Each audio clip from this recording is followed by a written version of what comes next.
मनुष्य का जीवन जितना सत्य है उतना ही बड़ा सत्य है उसकी मृत्यु।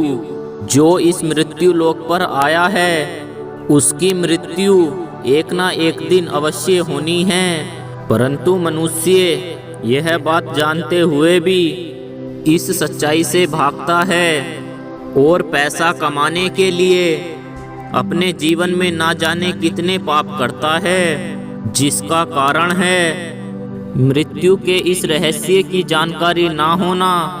मृत्यु के बाद उसकी आत्मा को पाप कर्म के कारण ना जाने कितने कष्ट भोगने पड़ते हैं, जिसका वर्णन हिंदू धर्म के 18 महापुराणों में से एक गरुड़ पुराण में किया गया है। तो चलिए जानते हैं मृत्यु के बाद आत्मा के साथ क्या होता है।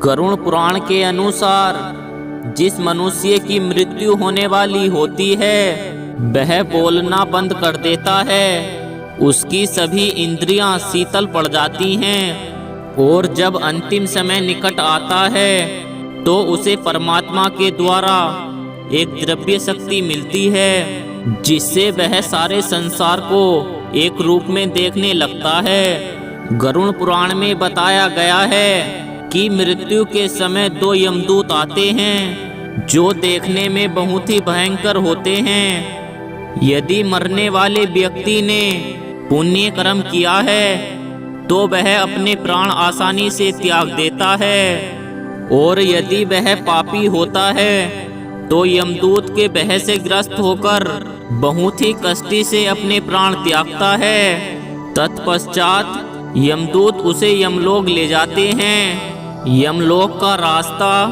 अंधेरे व गर्म पानी से भरा होता है।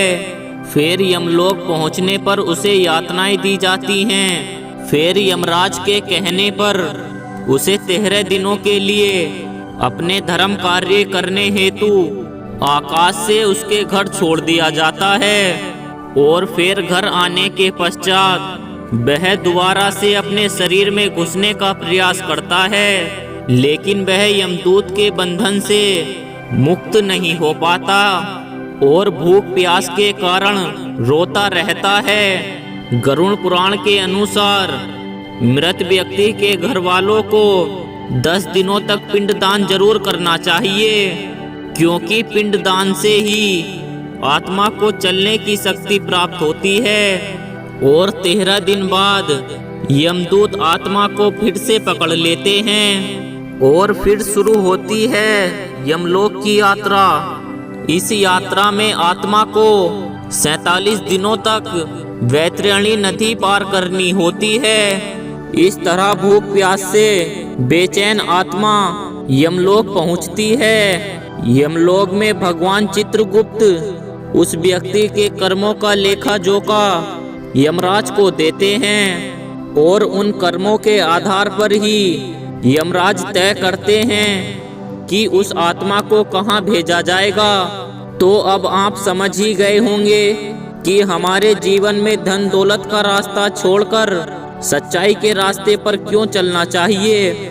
आशा करता हूँ कि आपको हमारी यह वीडियो पसंद आई होगी। अगर पसंद आई है तो प्लीज़ वीडियो को एक लाइक ज़रूर करें।